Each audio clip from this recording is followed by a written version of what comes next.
Hello and good evening and welcome to Politics 101, our Thursday night edition. Welcoming all of you wherever you're joining us from, whether you're joining us from inside of the inside Guyana or you're joining us from further afield, whether it is in the United States or our Caribbean.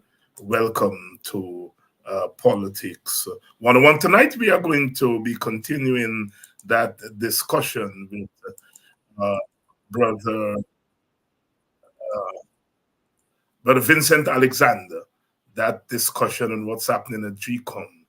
As you know, Vincent talked last week about ongoing registration, and there are some issues. There are some issues there that we want to discuss tonight. So Vincent Alexander is here and ready to engage that discussion. So please share the link, share the live, and let everyone know that we are on. We're on. Politics 101 is ready to roll. And tonight we are going to, as we say, discussing issues that have to do with the elections, in particular with the registration that is going on.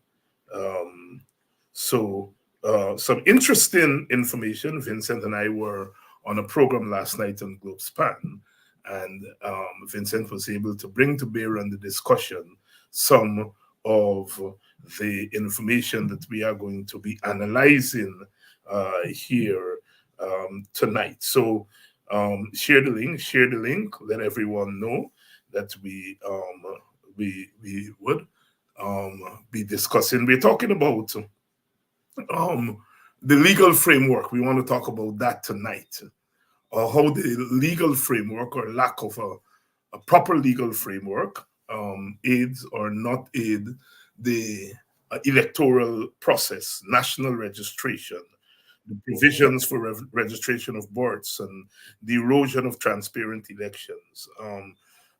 These are some of the subtopics we'll talk about tonight. Um,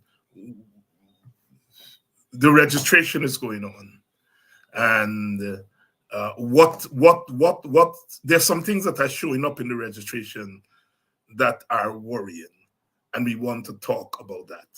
We want to talk about that.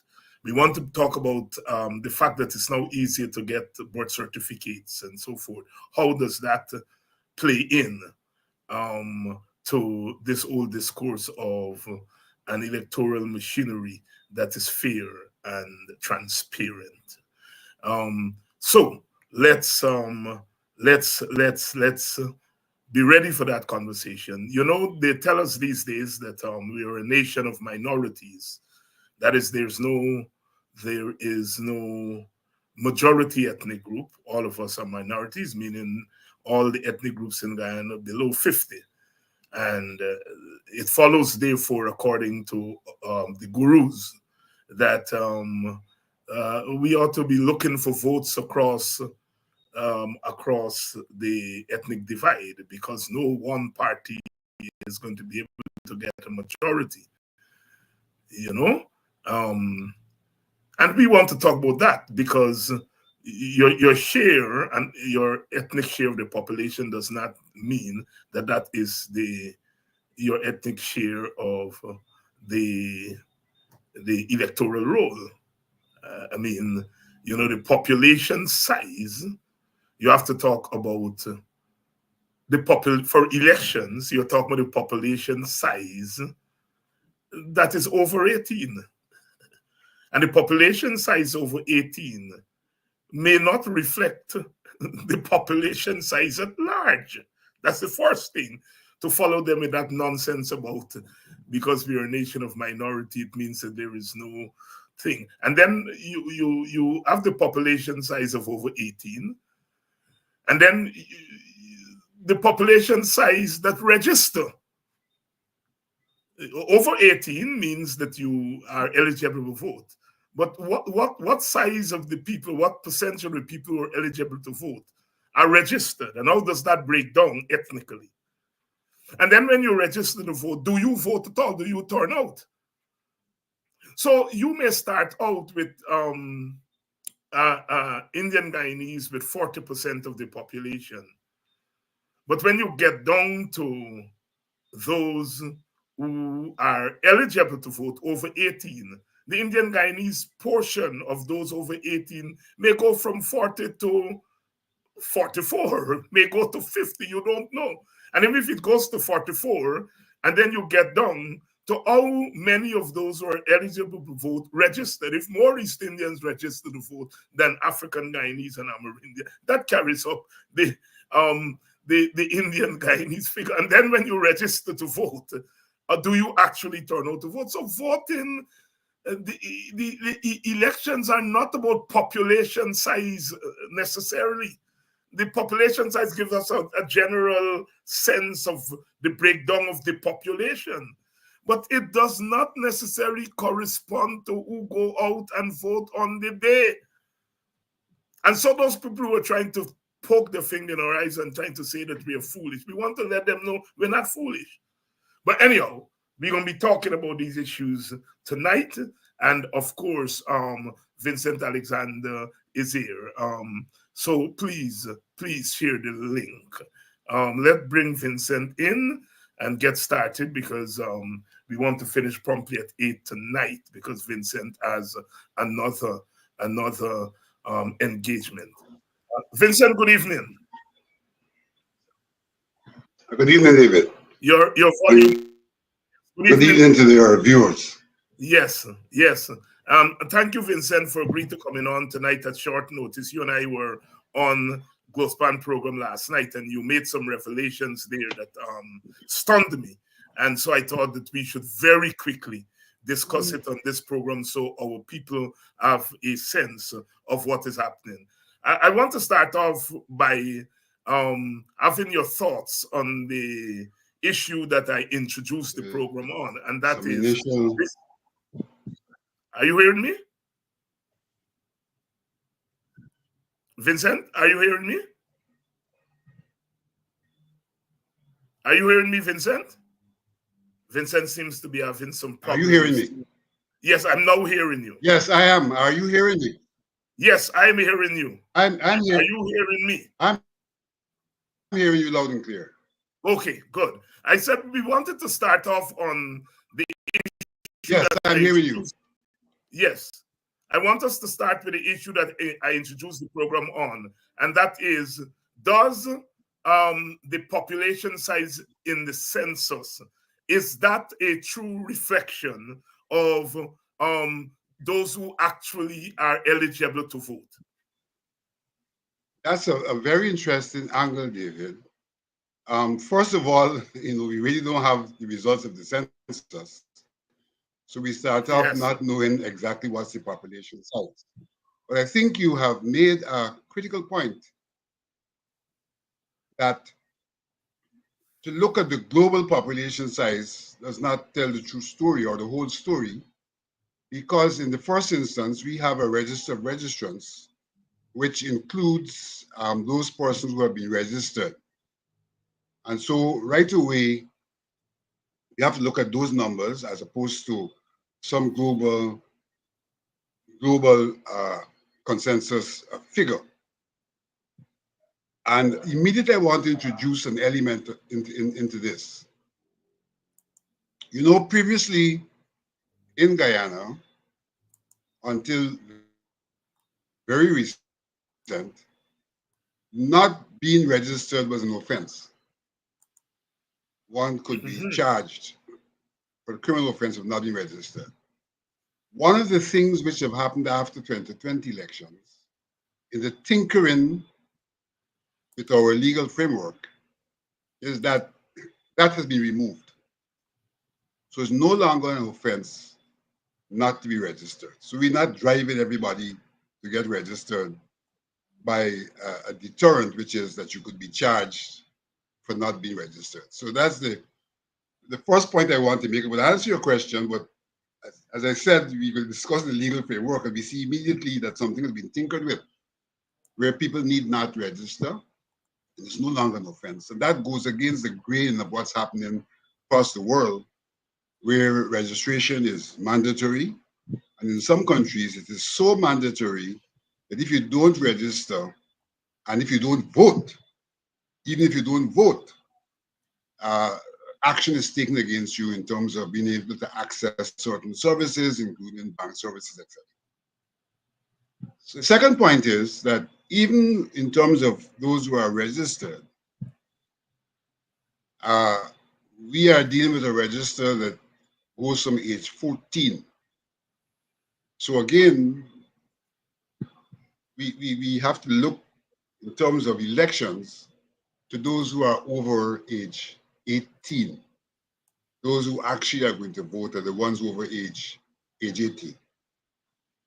And so there is also the big question of, yes, these people are registered over age 18. Like I said, some people don't get registered. It's not an offense any longer. But over age 18, we have people who are registered. The next question that arises is, what's the real population who come out to vote? And that's a big question in Guyana, because those people over age 18 who are registered are representative of, at this point in time, over 600 something thousand people.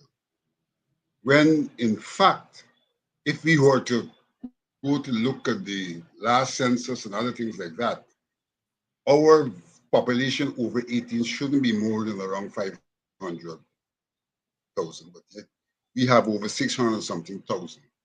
And we know that of that amount, hundreds of thousands are living overseas. So you have a lot of people who are overseas who are the role. And so when we say to ourselves that we have a turnout of 70% in one population and 80% in another population, that again can be very, very misleading. Because if we were to determine the actual number of people in the country from that 600 and something, then the percentage should really be against that number of people. And we don't ever come down to that. So that we're in a position where we really don't have data to drive our understanding of what happens at election time. It's a general problem, and it's a problem specific to elections. We don't have the data, and therefore we're not able to say exactly what our turnout is among that population 18 to 18 plus. Vincent, but you know, I David, want there to are some slow things you that down. we can I want to use. slow you down. I want you to repeat that. I've heard you with it before, and I want you to go slowly and repeat it. When we say we have 70% turnout, 80% turnout, we are talking about those figures against the bloated list of 600 and something thousand. Against the voted list, correct. Right. So if we Correct. were to get rid of the voters list and bring it down to what it is, it would be 70% of, let's say, 400,000 as opposed to 600,000. Well, If we it were to would go get up to rid of more the than voter, 70. It would go up to more than 70%. it will, that 70% of 6,000, I mean, now be 70% of 4,000. It would be, well, not 70% of 4,000, as you say. It will go up. It would be a greater percentage of a smaller number. So we So do not know. that's one of the issues. Right. We Greater do not percentage of know. a smaller number. We do not know what the turnout is. We do not know what the turnout is in the global election, those who went out on election day. We don't know necessarily what it is for the different ethnic groups, for youth, for that, because of that bloated list. We are talking about 70% turnout or 80% turnout of a bloated list that include, in some people are saying, what is the number? What is the number now? Because I think I heard you recently said that that number has increased.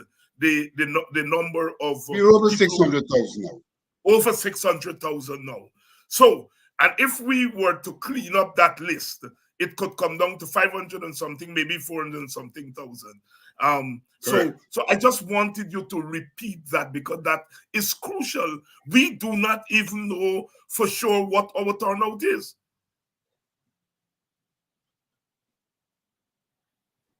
How does that? Certainly, we do not How know. But I want to do not make an know? observation about what happens in the communities. I want to make an observation about what happens in the communities Yes, on go ahead. election Go day. right ahead, Vincent.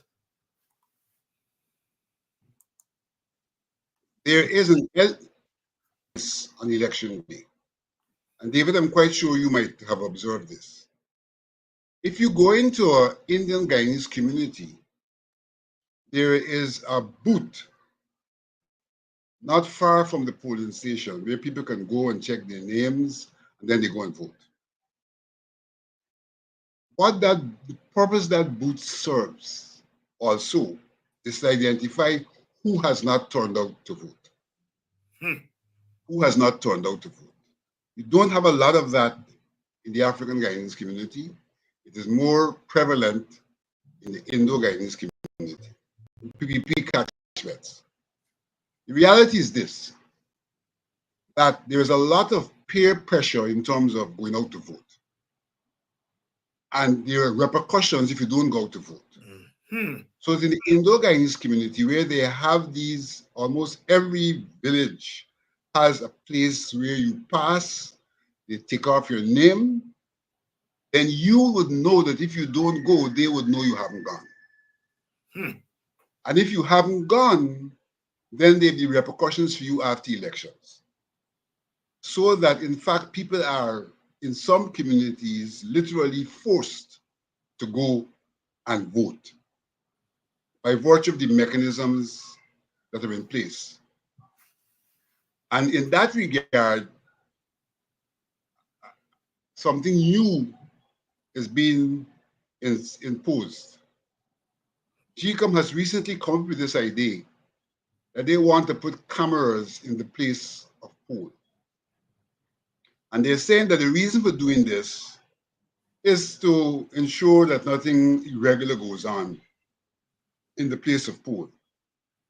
Now, these are the people who argue the system is perfect and there's no need for biometrics, but now they want to put cameras in the place of poll. I tell you what cameras in the place of poll can do as opposed to what they can do. Cameras in the place of poll can't stop something from happening. Unless you have somebody monitoring those cameras and something happens, you're going right away. Other than that, it really will be a source of what happened on review. On review. Now, on review, it means that if a political party pays somebody to vote, pays somebody to go and cast a vote, and the person doesn't turn up, then they can go to those cameras and determine if the paid persons did not turn up, and they can then take action against those persons. So it has two sides to the coin. On one hand, somebody knowing the camera will be in there, if they take money, they're going to go and vote. And secondly, if they take money, they don't go and vote, there's a mechanism to determine that they took the money and they didn't go and vote, and it'll be dealt with after. So some of these things which seem to be measures to improve the quality of our elections could well serve a particular interest and a particular party's interests. Because we have a situation in Guyana where the contention is that people take cameras into the polling booth. They take a pic of the party for whom they have voted so that they can account for their vote in relation to who paid them. GCOM has refused in the past to forbid the taking of cameras into the booth. So we have not forbidden people from having a camera to account. But now, this same organization is proposing to put cameras in the polling station. You won't be able to see who the person votes for, but you'll be able to see who turns up. So if you have a staging post in the Indo-Guyanese community, you can check that at the staging post. If you don't have a staging post in the Afro-Guyanese community, what you pay Afro-Guyanese to vote, you now have access to a camera in the polling station that can tell you that guy who you paid didn't turn up. What is happening here, David, is that after 2020, a whole range of things have been done and are being done. If you review them carefully, you can see they were part of a mechanism being put in place for the benefit of certain political actors. So allow me to start from the top. Yes, please do. Allow me to start from the top. Stage one of this process is the personnel who have been put in place. We have seen that after the elections 2020, the CEO was removed, the DCO was removed, and other levels of officials were removed, all of whom were Afro-Guyanese, and all of whom they would argue were involved in some act in favor of the PNC or the APNU AFC. They have been removed.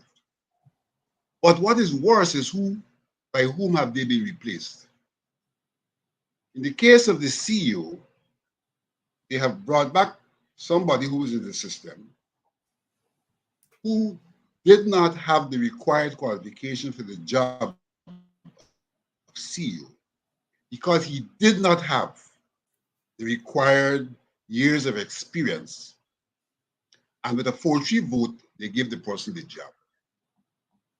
He did not have the required experience, and what they sought to argue was that he used to be a scribe and therefore he was close to the system, and they'd used that to substitute for what we had required in terms of years of experience at the level of a DCU. Did not have it.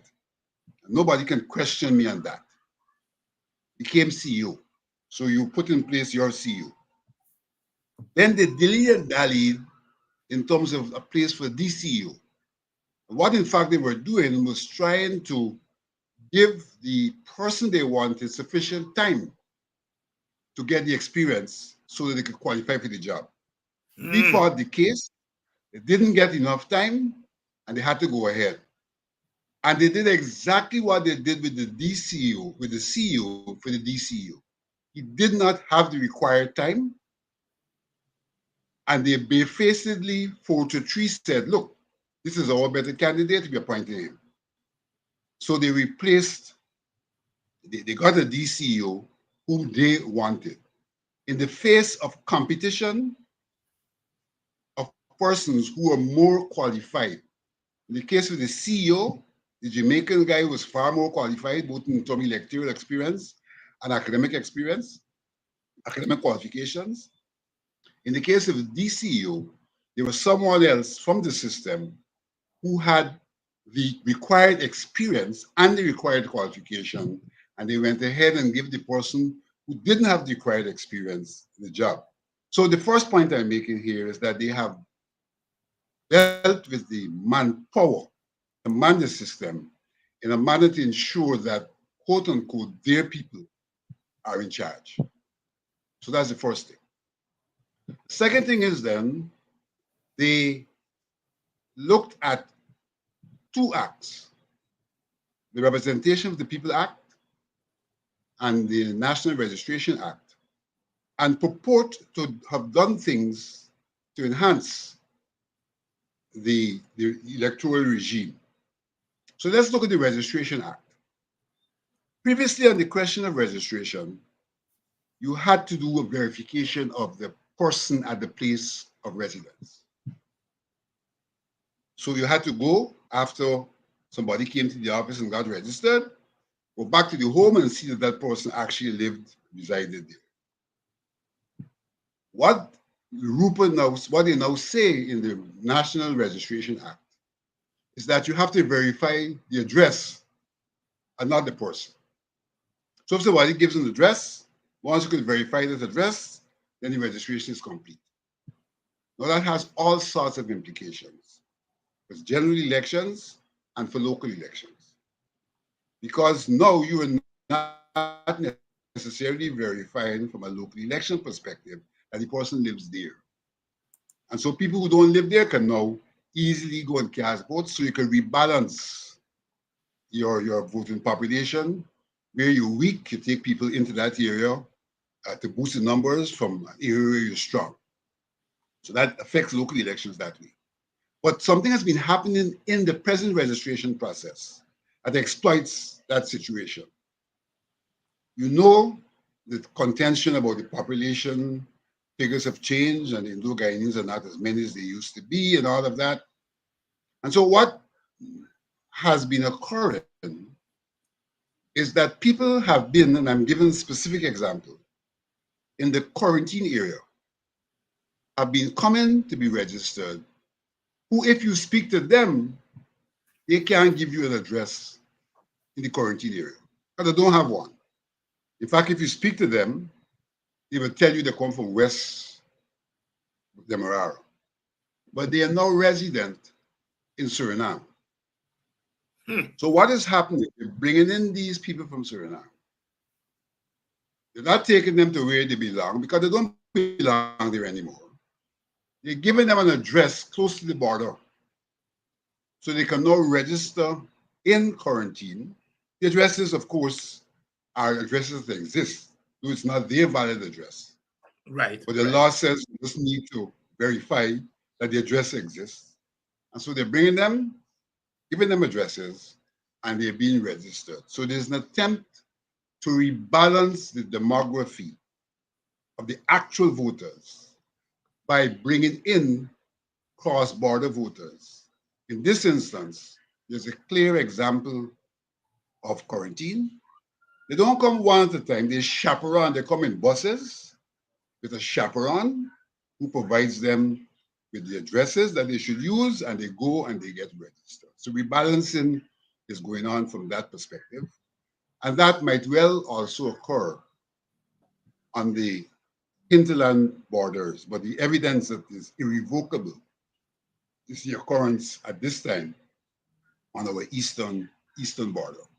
So that tinkering with the law about not needing to verify if the person at the place of address has made it easy for somebody in Nigeria to do a day trip, to come and get registered, and may similarly do a day trip or a 2-day trip at voting time.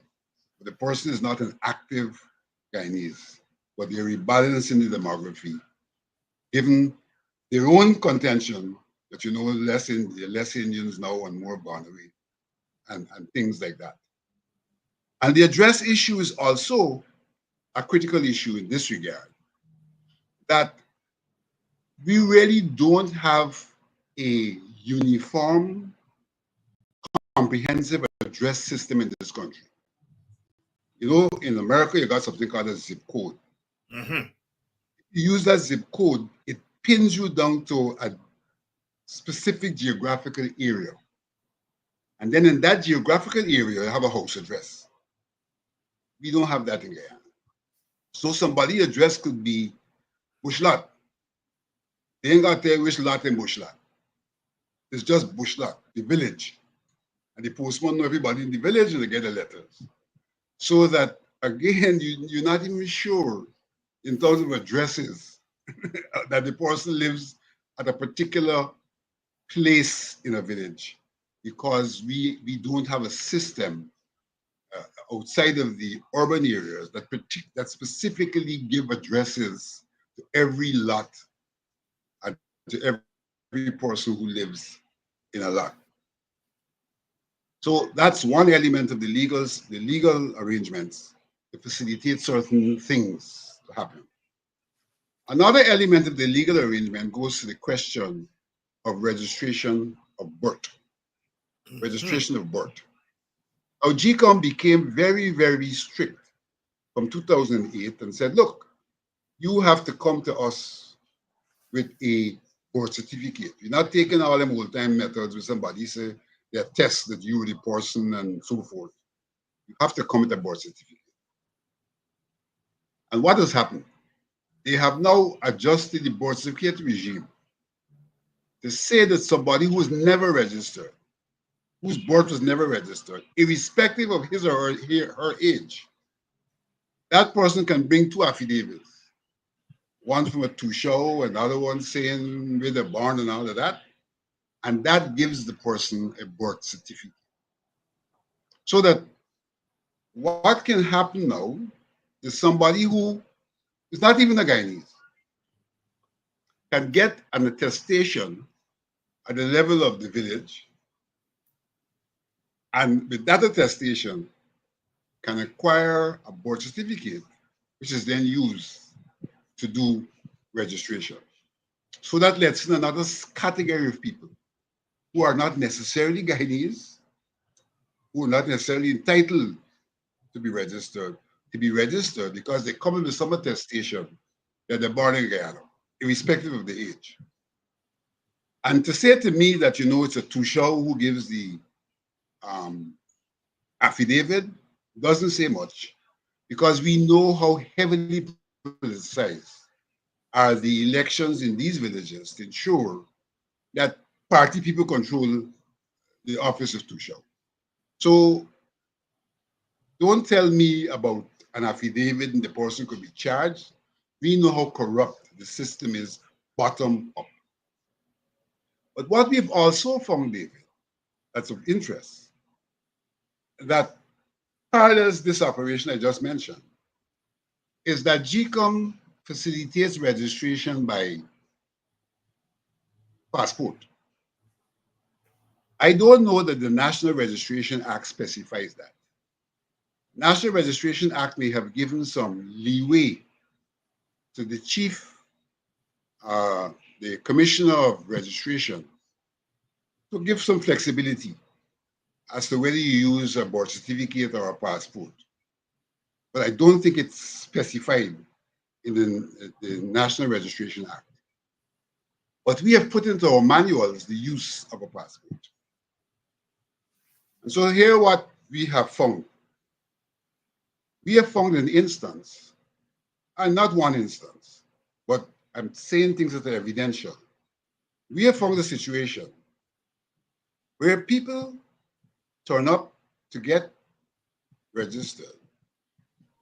And if per chance we do some document checks before going through total registration process, we find that we have people with identical coordinates, meaning they have the same address, have the same name, right? Identical coordinates. And the question is, how do people have the identical coordinates? Yeah, it's not impossible. It's possible. But when you check on those instances, you find that one of the persons register with a birth certificate and one register with a passport. Mm-hmm. The trick in it is this. I can go borrow your birth certificate. Might not be a Guyanese. I can borrow your birth certificate. And then come to GCOM, then go to the immigration Passport. office Yes. and get a passport. Mm-hmm. And then come back to GCOM rather than bringing a birth certificate now. You bring a Bring a passport, of course you passport. got a birth and you Lad. register. So that you Yay. have somebody being able to register who is not entitled because the person does not have an original and valid Guyanese birth certificate. But having used the birth certificate of someone else, that person gets a passport and gets registered. Now you can't catch those people with biometrics because it's two different people. That's right. But That's it's right. one source document. But what you do, you use the primary document in one instance for registration and the secondary document with this secondary document being backed in another agency by the primary document. So there again, you have a problem where our letting in registration by a passport facilitates fraudulent registration. And I make the point that the law did not specifically provide for the use of a passport. But down the line, the weaker elements of the law, this instance, I think, is a manual of GCOM. We have provided for the use of a passport. But people have stumbled upon these cases. We don't know how many of these have gone through, but people have stumbled upon them, and therefore, again, we see there's a flaw in the system. The point I want to make, David, is that after 2020, the government said they were doing transformational things about the law affecting elections, Registration Act, Representation of the People's Act. But none of these transformational things that they have done are addressing the issues that I am raising. Those issues have been allowed to fester. Transformational things are like, for example, this idea that you can now go and put a camera in the place of food, which really is not enhancing anything. All it is doing is facilitating an actor who may be paying people to go and vote, be able to go and check a camera to say, well, I pay you and you didn't vote. That camera in the place of phone does not enhance any of our processes. It certainly is not a deterrent. Certainly is not a deterrent. Now, in that regard, again, we have a situation where, in terms of the legal framework, the recount revealed this multiplicity of people who are overseas who are voted for. And presumably some of them are dead. We are now having enhanced mechanisms locally for taking the dead off of the list. Enhanced mechanisms, police station reports and things like that. But no attention has been given to how do you get the overseas dead off the list. And that, for me, is the greater number of where our system allows irregular voting. Now, we know that in the United States of America, for example, the information on death is public information.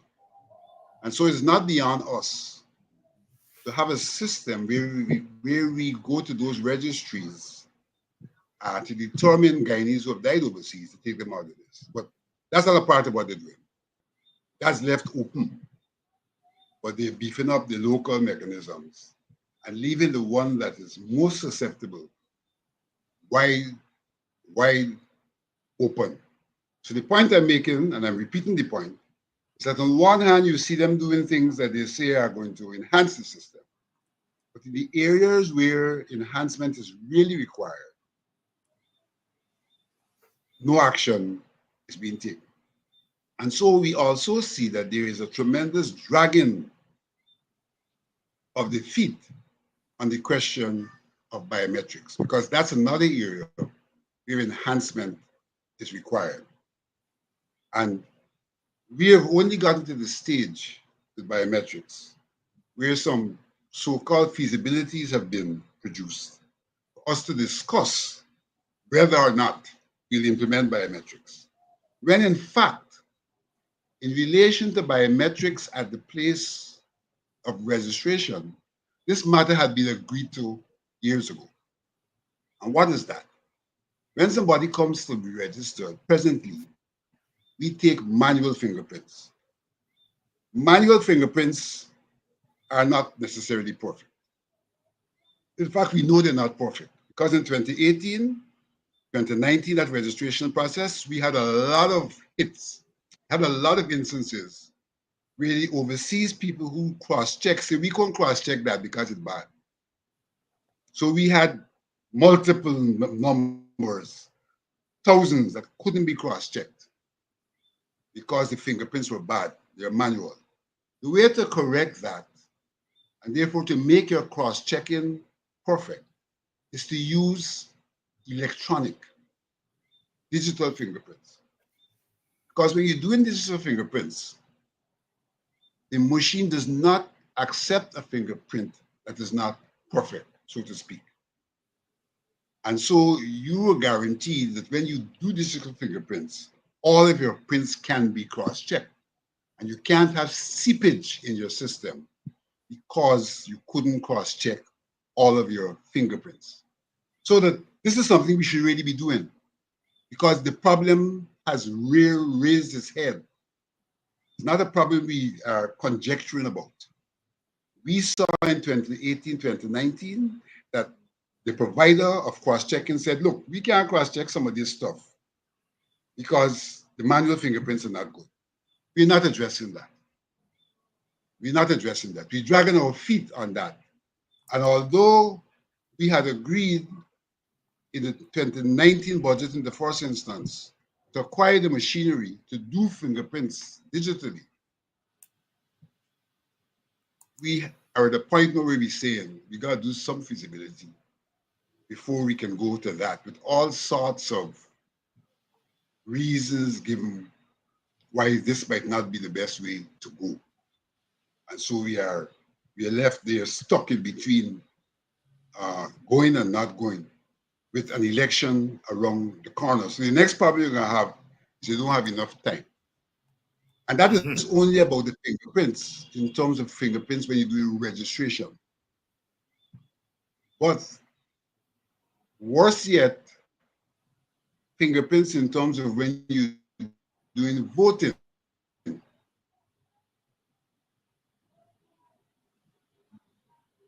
That too, we have not committed to.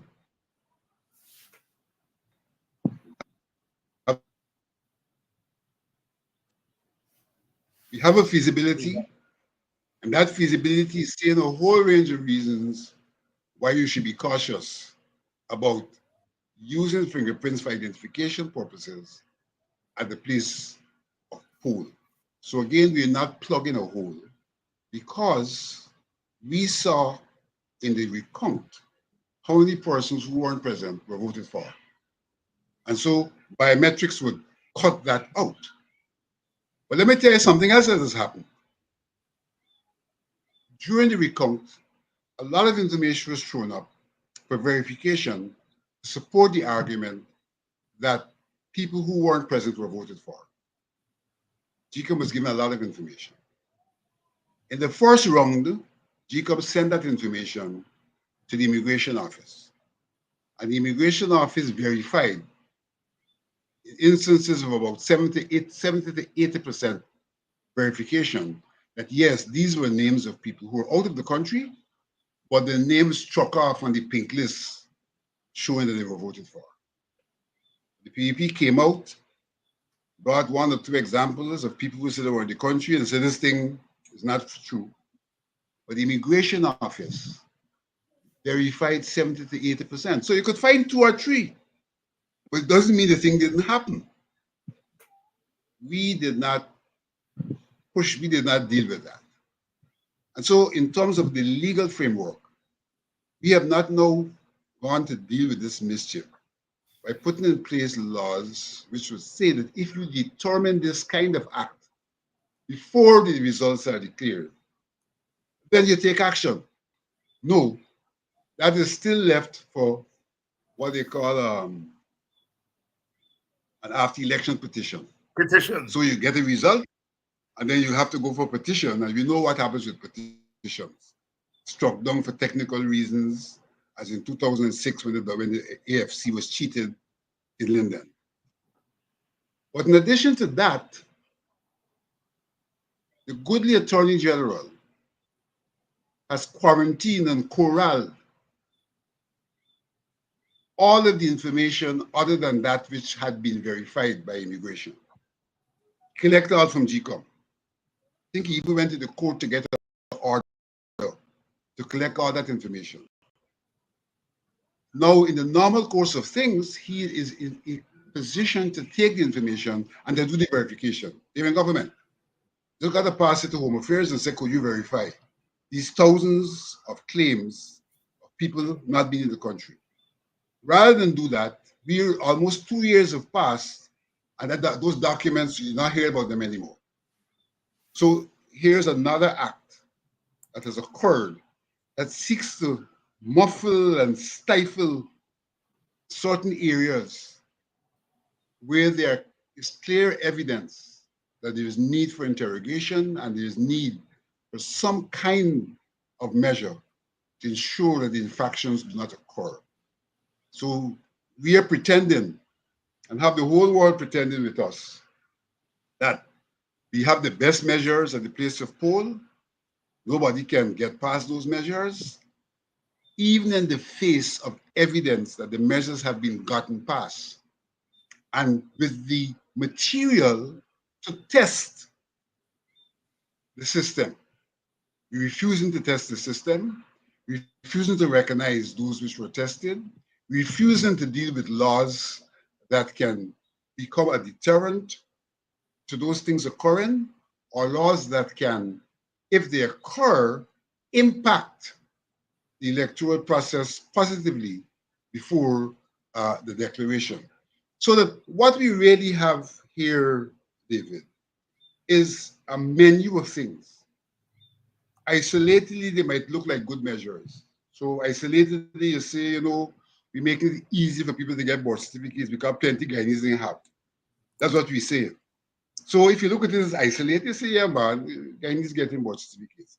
But if you look at the chain, the impact that can have on an election, you can see that these things which isolatedly have been argued in Parliament and justified, in the context of our electoral regime, these are mechanisms to weaken the regime, mechanisms that will give legitimacy to infractions, and the mechanisms that can be used by parties.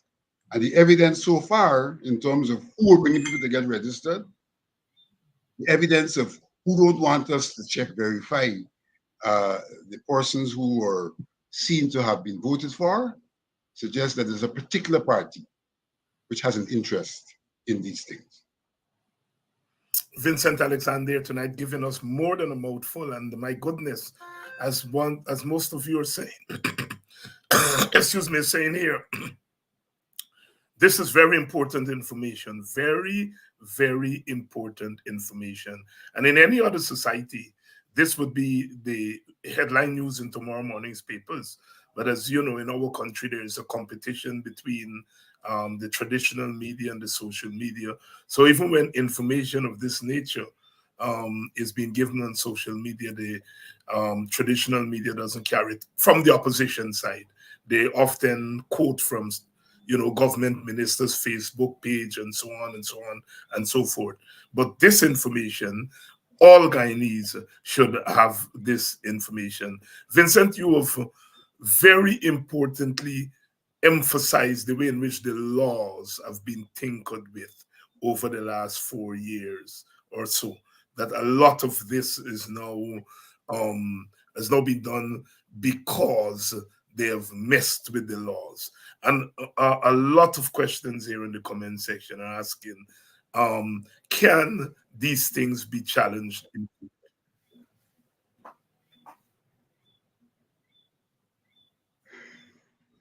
The way in which these things have been done, they really should be challenged at the point of legislation.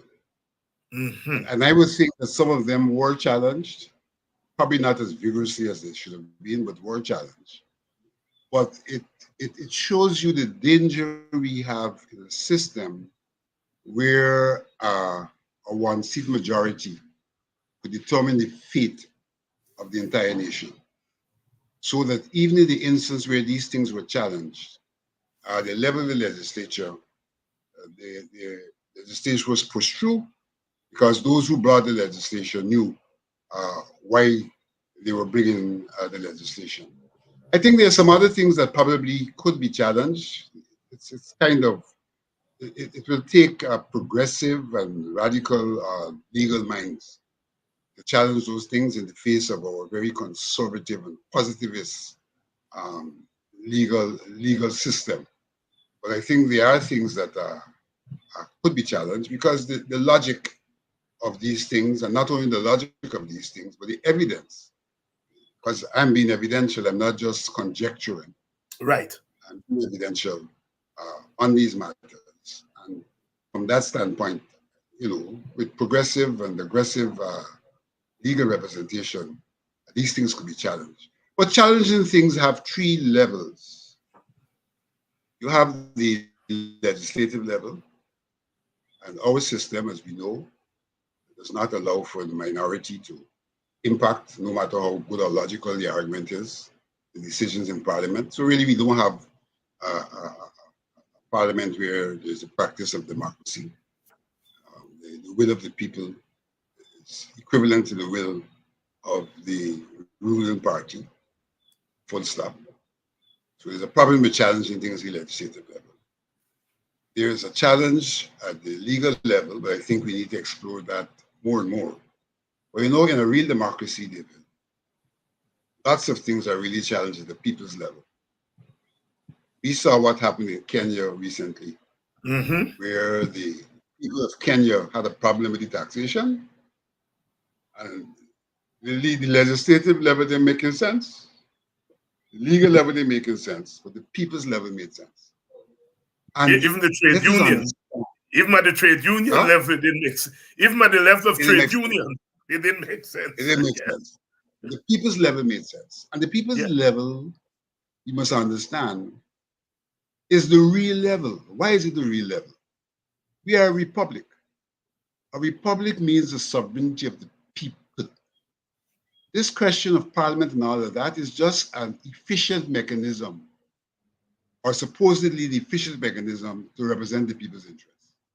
But at the end of the day, it's the people's interests and the people's voices which have to be the final and determinant voice.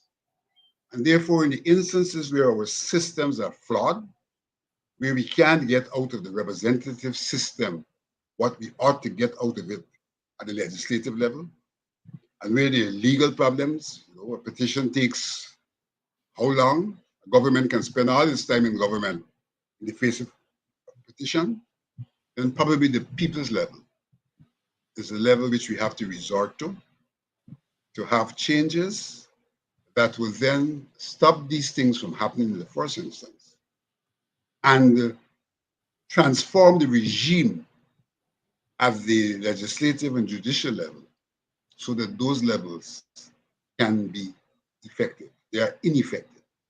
And so let me go on to reference the Ashikisun matter, Mm-hmm. because this again shows you the issues we have at the legislative and at the executive level, so to speak.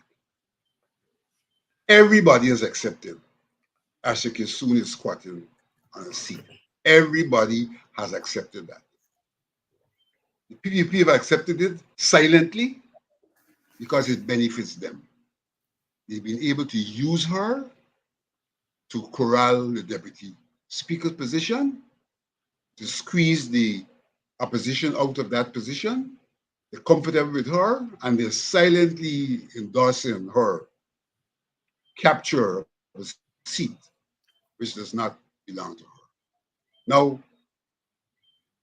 that action involves legislative connivance in this sense that Mr. Ford, who nobody can prove is not the leader of the list for the TRM, wrote to the speaker recalling this lady, and the speaker, I'm not even sure he acknowledged the man's letter. The clerk, who should really act on these matters, has publicly said the letter has not been referred to him. But there are other issues related to the Asher Kishu matter.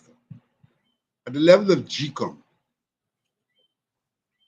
it is clear that Ford has not been removed as a representative of the list. And Ford has simply asked GCOM to verify that. And we have had all sorts of shenanigans and chicanery at GCOM in the attempt not to verify it. And even as we argued, we pushed, and we agreed to a text of a letter to Mr. Ford. When the commission went home, the administration changed the text of the letter. Hmm. We had agreed to write to Ford saying that we cannot dispute that he is the leader of the list or the head of the list. The letter changed to say that we are in no position to comment on this matter. When all the information we have, all the discussions we have led us clearly to a position which says that Ford has not been removed, and therefore he's the leader of the list. Of course, there are other implications with that in terms of the whole question of the agreement between the parties, whether that agreement in itself can stand uh, legal scrutiny. That's a question. And I suppose that that is one which requires some interpretation of the court. But that is also a matter in question. So even in this practical situation of the Ashikisun case, where the whole nation accepts that she's squatting, the arms of the state, the parliament, GCOM, are not taking the kind of action to resolve this matter. It's unbelievable. We are corrupted to the bone and are existing on the basis of corruption. You have a regime which perpetuates and exists on the basis of corruption. Vincent, it's almost 8 o'clock, and you did say you have another appointment, and we don't want to keep you over that. But tonight has been a bombshell. Um, Clearly, you've given us information here that paints a picture of rigging of the registration system, rigging the system at every twist and turn, and that what was revealed and in the recount at the 2020 election really has now come to full life, and we see how the system is being manipulated to favor one side. Lord, your final comment there about the people taking political action, that of course rests with the political parties, and we will have to have the political parties deal with those issues.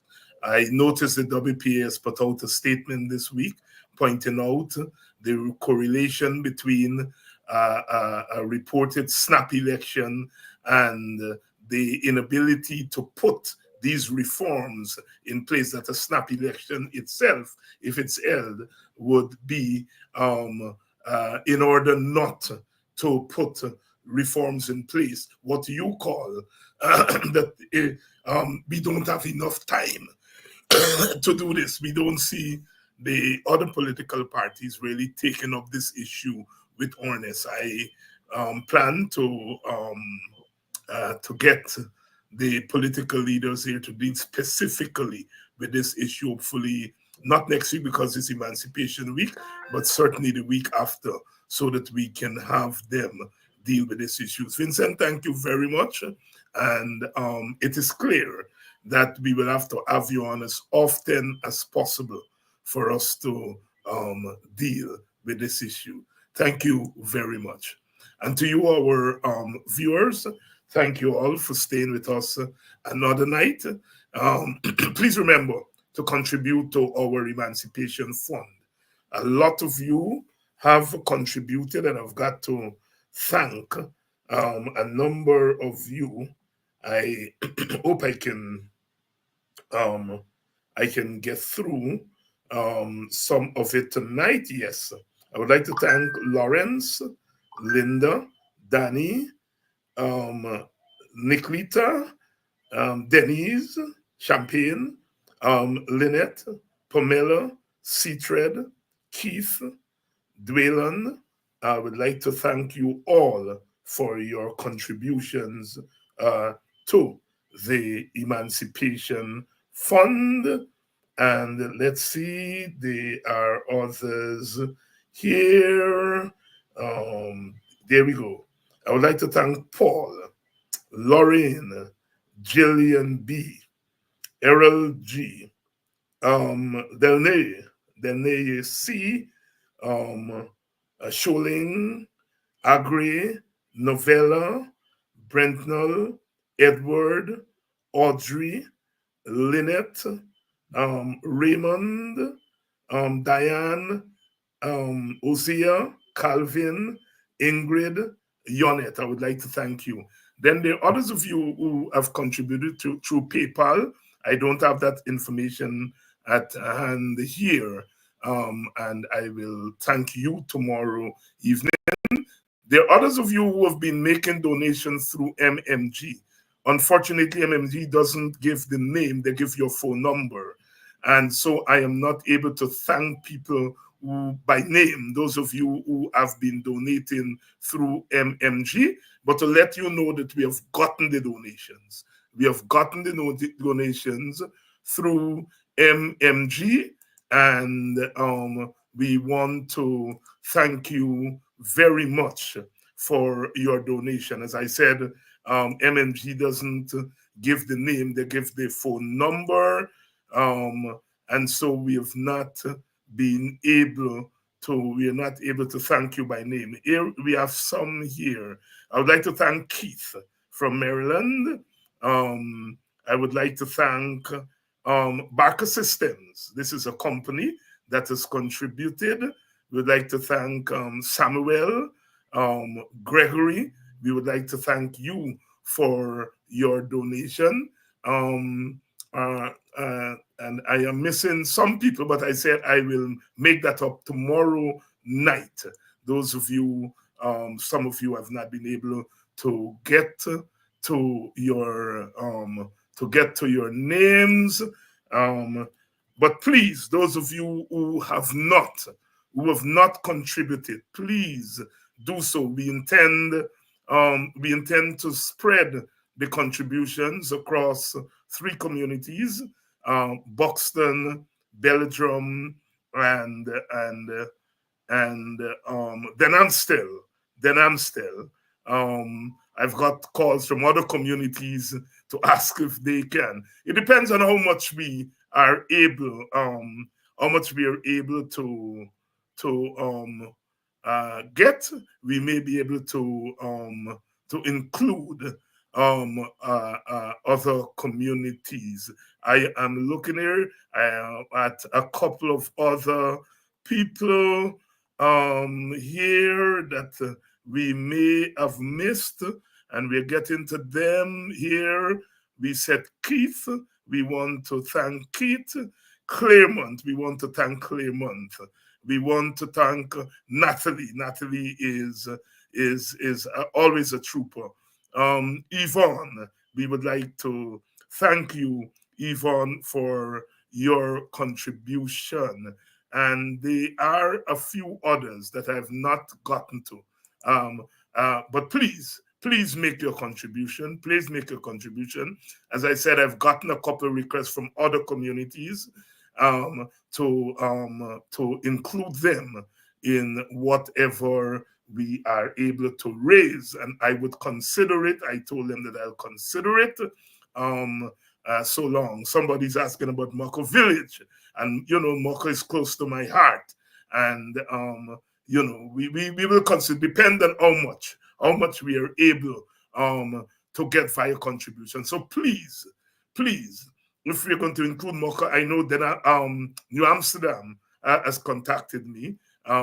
And Moko, of course, like I said, is always a community that is close to my heart. But like I said, the more we are able to collect, the more we are able to distribute. I would like to thank all of you who have already made your donation. We don't care how small it is. All right? We don't care how small it is.